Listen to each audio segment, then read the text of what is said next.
Welcome to Shooting Straight with Brad and David. I'm David Clouse, your Navajo County Sheriff, and my partner today? And I'm Brad Carlyon, your Navajo County Attorney. Kind of dominating the discussion across our country these last weeks is Black Lives Matter, police use of force, and just policing and the criminal justice system in general. So we have a couple guests with us this month to help us explore some of the issues that we're talking about nationally and how they really apply to us locally. Our first guest is Larry Scarber, retired law enforcement of how many years, Larry? 40 years. 40 years. And our other guest this month is Chief Deputy Bryan Swanty. Thanks both of you for joining us. Thank you. Thank you. And as we start this topic, what really kind of kicked it off is what happened in Minneapolis with the excessive use of force that resulted in a fatality. What kind of policies do we have in Navajo County, not only with the Sheriff's Department, but other agencies about excessive use of force, or use of force in general, and what happens when there is a fatality? Sheriff? So, I mean, that's a great question. There's a lot of discussion about different types of use of force. Do officers or deputies escalate too much, or do they not escalate enough to protect themselves? So every agency has their own policy manuals. You'll see in Arizona, they all kind of model each other, and every state can typically be different. But there's a continuation of, or a ladder of force or use of force that we talk about.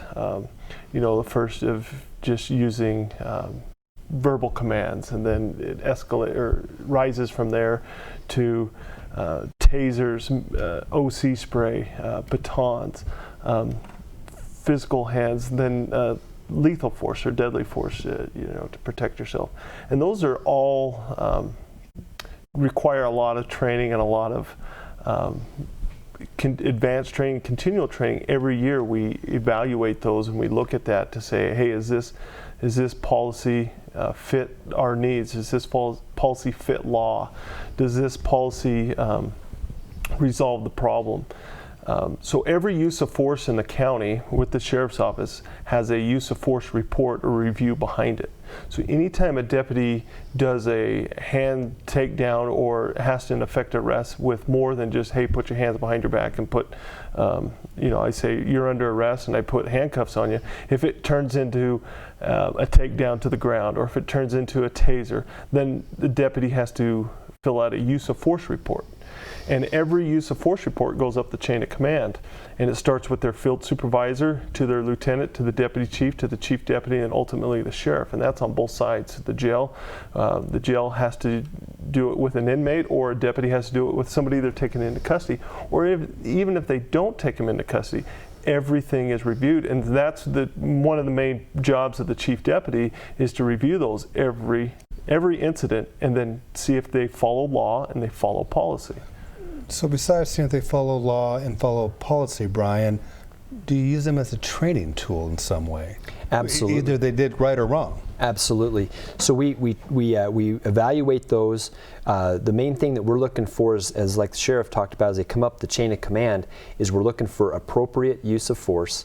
And then from there, if there's any concerns, like maybe the deputy did not use an appropriate, whether it was too less or it was too much, those would be addressed with that individual through our training division, as far as does this deputy need further training.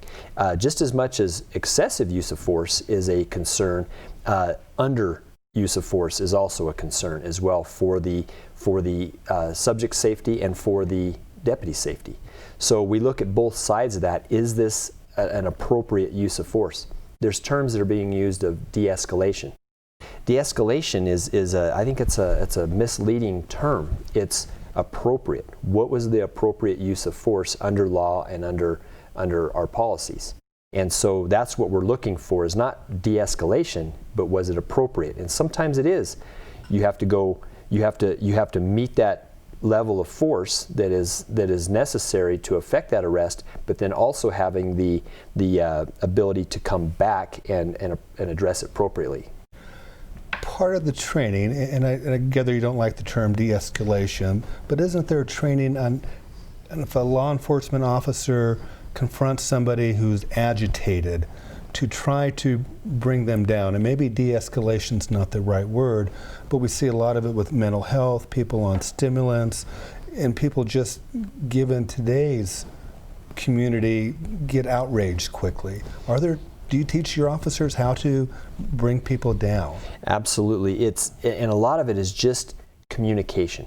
Communication with that individual, slowing things down, taking your time, and using your mind and using your mouth in order to communicate with this individual and talk them down. You know, I can count on one hand in the 28 years of being a police officer of how many hand-to-hand altercations I've had to be into because I would take the time and communicate. You know, you're out in the middle of nowhere and a person looks at me square in the eyes and says, "I'm not going to jail." Okay, well, this is, you are going to jail, but I don't, as you can tell, I'm not an MMA fighter. I would much rather take the time and use my brain, use my training, use my communication skills to talk this person into compliance. And you've worked drugs and gang task force, so you dealt with some, lack of a better term, scary individuals. Absolutely. Larry, you've been in law enforcement for 4 decades. How have you seen this use of force and training change over your law enforcement career? Well, the laws have changed and the rulings from the Supreme Court. When I first got into law enforcement, the fleeing felon ruling, Tennessee versus Garner, hadn't even come to life yet. That was in '85. But as the laws have evolved and as the standards have evolved, our training has evolved to meet that. For example, Bryan was talking about the talking people down. Well, there are formal trainings for that. In my previous agency, we had every officer and dispatcher trained in mental health first aid, and then a number of officers trained in crisis intervention training. It's not a substitute for a mental health professional, but it does give us at least a working knowledge of techniques and tactics that we should use that might help de-escalate or reduce the tension in a situation and possibly not require a use of force. And you're seeing a lot of that today versus when you started in 1979? Yes, yes. And then there's been a tremendous swing in that direction. There has. The training has improved, the tactics have improved, but also I think the level of respect for law enforcement has decreased generally. Now, I think we're fortunate to be in the White Mountains. This is an area where we still see a lot of support for law enforcement, and that's knock on wood, that's good for us. Yeah. Why do you think there's been that change in perception in the community? I remember as a young kid, Andy Griffith, they didn't carry a gun, or Barney did, but he didn't have any bullets for it, to these shows on television where there's a dozen people killed before the hour show's over. Is that a part of it, or is there more that has changed why the community perceives law enforcement different? Well, society has changed a lot since my time. I was back in the era when teachers had wooden paddles in their classrooms, and they would exercise those. I was a recipient of a couple of those, yes. And I learned from that. It only took one time, and I learned from it. And I won't say that that's necessarily the right way to do things, but I think there is a decrease in holding children, in my case, accountable for their actions. And as they grow into adults, that accountability is sometimes less, and not always. I mean, we've got wonderful people in this community and in every community, and I think a lot of people who support law enforcement, they support change in law enforcement, certainly, because there are changes needed, I believe. But I think largely we have a supportive community, but there are a lot of folks who now are not afraid to. I would never have talked back to a police officer. In my few contacts when I was a teenager, it just wasn't going to happen, because if I didn't get in trouble with the officer, I'd get in trouble with family. Mm-hmm. I don't know that protection is there anymore. Yeah, I do juveniles. I can see the opposite with some families, not all. There's others who are there, as I think we were all raised, but there's others who their child can do no wrong, and everybody else.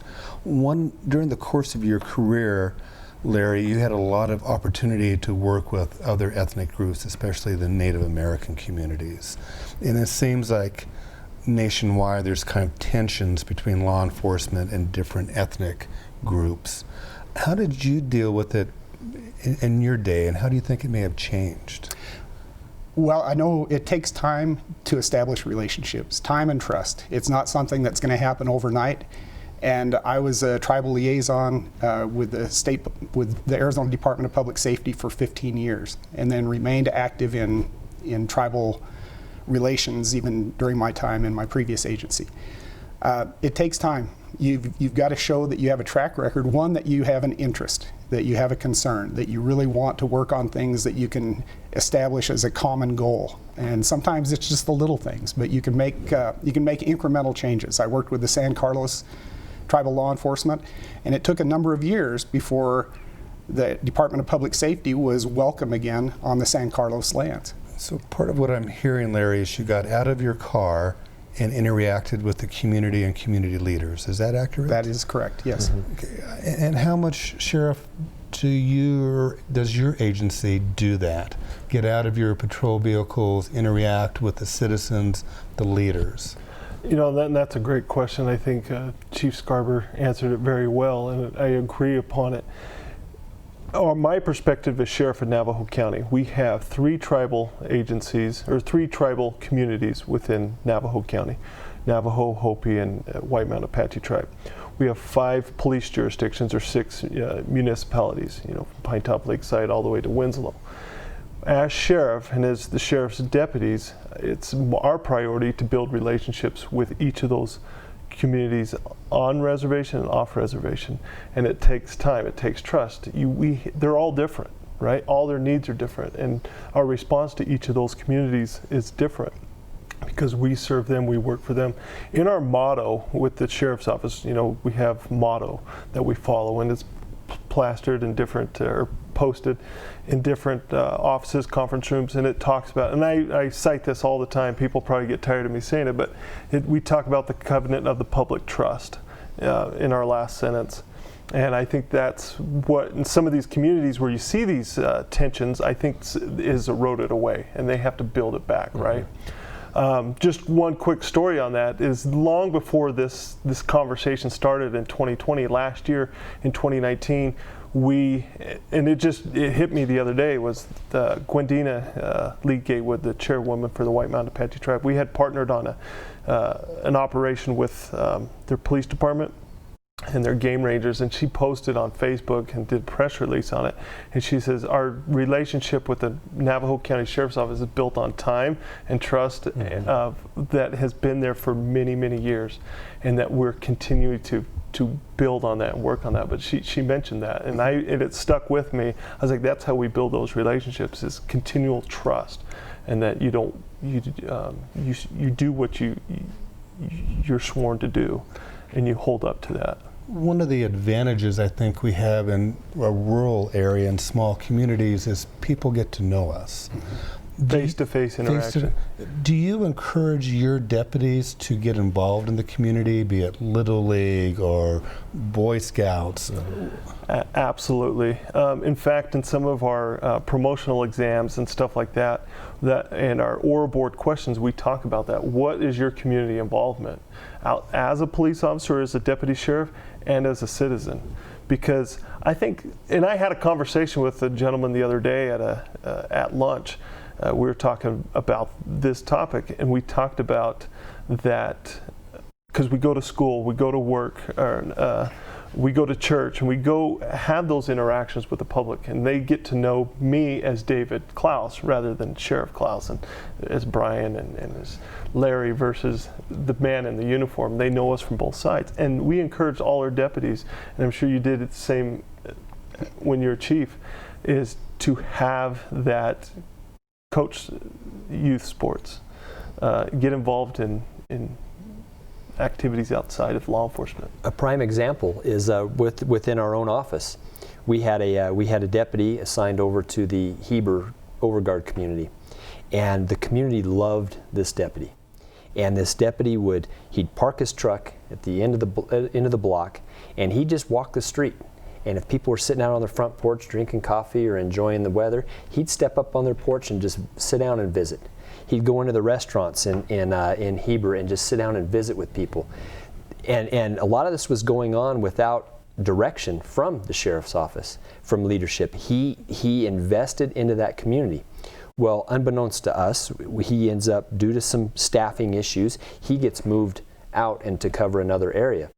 And the uproar that came from the community of Heber, the chamber is calling and citizens are calling, going, we want this deputy back, we love this deputy. And he was an extremely effective deputy. When it comes, if there was a burglary going on, people would share information with him, would contact him direct, and we learned a lot from that. And that's we're trying to do that, where we have resident deputies working the same beat or working the same area.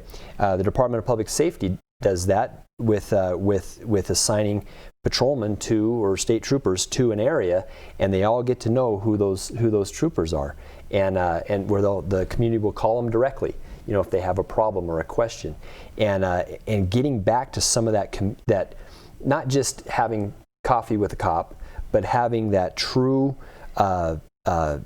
insertion into that community. I don't know if that's the right word or not, but they trust them. They trust them, exactly. The coffee with a cop happens like once a year, and there's dozens of people, so you don't develop that relationship. And I think it's more for sheriffs and police chiefs. Yeah, get a little interaction.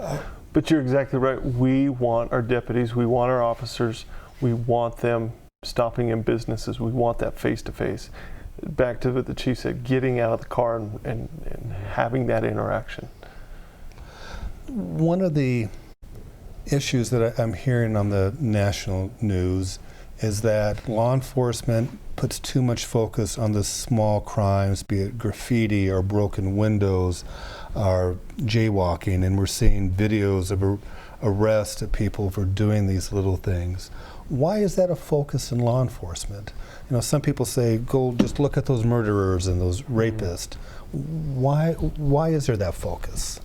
It's, and please jump in here, but I would like to just cover. It's like if it's traffic enforcement, if it's burglary or theft suppression in an area, having that police presence and contacting these individuals typically will start to suppress that. If you have a high collision area in a certain stretch of roadway, what we do is we put highway patrolmen in there, work aggressive traffic enforcement, the flashing lights and the contacts with the individuals, educating them or citing them, whatever the appropriate method is. Then all of a sudden you can see in that stretch of roadway that collision picture has decreased. Going into a known drug and gang community or area of a community with gang enforcement officers or narcotics officers and making contact with the person jaywalking or riding their bike without a light at night, and making contact with them and the police presence, all of a sudden now that suppresses for a period of time. Is there a difference between making contact and citing or arresting? Absolutely. If you make the contact and there's no criminal activity going on, you make that a positive contact through communication and through education. If there is a criminal offense going on, the person has an outstanding warrant or they have stolen property in their backpack or what have you. But what if they don't even have that? Because what I'm hearing and gathering, because I get complaints not only about you guys, but my prosecutors and what I do, is that we're criminalizing people for doing minor things.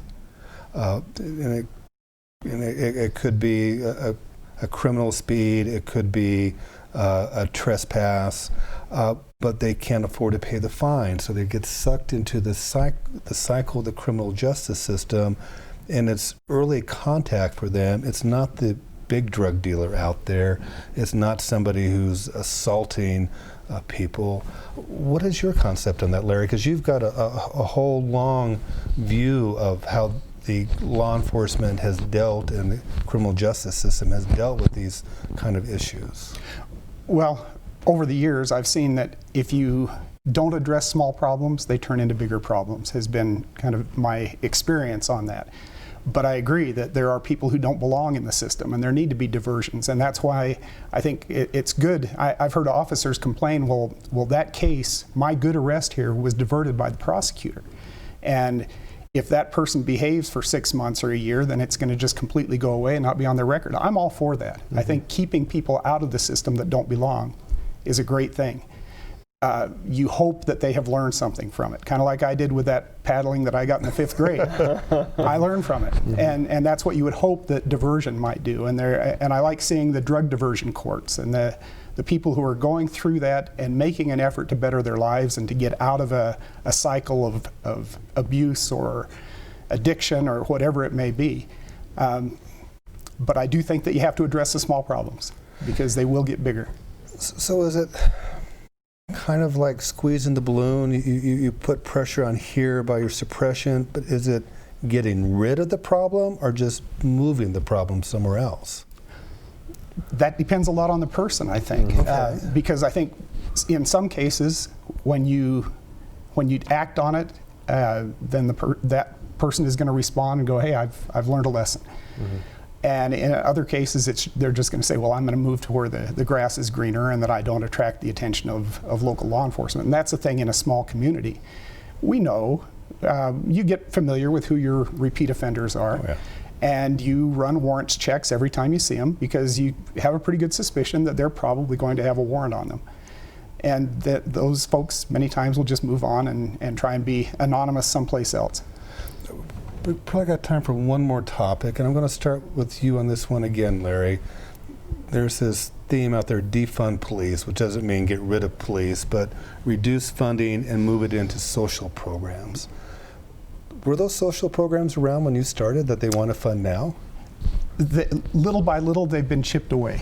And I think a lot of the funding for mental health, for homeless services, for offender reentry into our community after someone's been incarcerated, have, with budget cuts and things, those are the first things to go. And by default, law enforcement has ended up taking the response on many of those things. The mental health, for example, we're certainly not the experts in that. But because of the funding cuts previously, it's just kind of fallen to law enforcement because there's always somebody there going to answer the phone. Besides falling to law enforcement, have you seen an impact from those cuts in funding, be it the mental health, be it treatment dollars? Have you seen an impact on the community in particular because of those cuts, besides just law enforcement having to try to fill the gaps without the resources to do it? Sure. If the resources aren't there, then people don't get the help they need. We put them into the criminal justice system because we have really no other option. That's what we do. But a lot of them don't belong there. I recall an incident where we had a young man who committed a crime, but I knew he would not be culpable, mentally culpable because of his disabilities. And I thought, well, do we arrest him and put him in jail for this where he could be abused, or do we work some other route? And we were able to work through Department of Child Services and get the help he needed without incarceration. Yes, it was a criminal act, but he didn't have the culpable mental state to commit that act, to know what he was doing at the time. But those options a lot of times aren't available. We talked earlier about holidays and nights and things where sometimes it's very difficult to get the resources people need at the time they need them. Yeah, rural counties, rural cities, that we've all worked, in our career. I think that's the challenges we face. They may not exist up here, what you have in the suburban, urban areas. Sheriff, where do you see the gaps in services to people in the community that end up impacting you and law enforcement? It's right on with what the chief is talking about, and that's what you've seen. We've had shows about this. We've talked about this, talking about these diversions for mental health. Navajo County's done great work with the drug court, veterans court. Now we're looking into this mental health court and this mental health treatment because of that scenarios and the scenarios that the chief's given.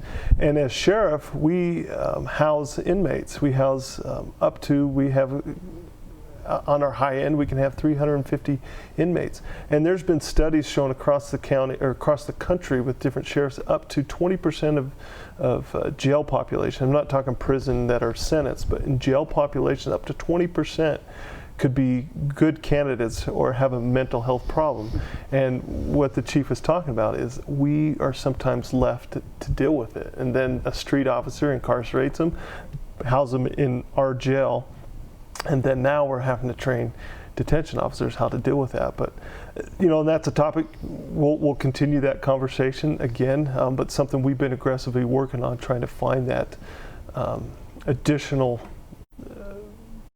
programs or additional help to give you an option, to give my deputies an option, and give probation an option. And the courts. And the courts an option. I think all four of us need that option. And unfortunately, we're out of time. And I want to thank all of you for joining us for this discussion. If you want us to continue this discussion, because there's so many more topics to cover, please let us know and we can continue it again, or we'll have other topics. But once again, thank you for joining us this month for Shooting Straight with Brad and David, and please stay tuned for this month's Most Wanted. The Navajo County Sheriff's Office is seeking Brandon Paul Volz, wanted for felony warrant for domestic violence, criminal trespassing, unlawfully remaining in a residential structure, resisting arrest, and threatening to use physical force against an officer. His last known address was Lakeside, Arizona. If you have any information of the whereabouts of Brandon Volz, please call the Navajo County Sheriff's Office Communications Center at 928-524-4050. Or to remain anonymous, you can call WeTip at 1-800-78-CRIME or go to WeTip.com.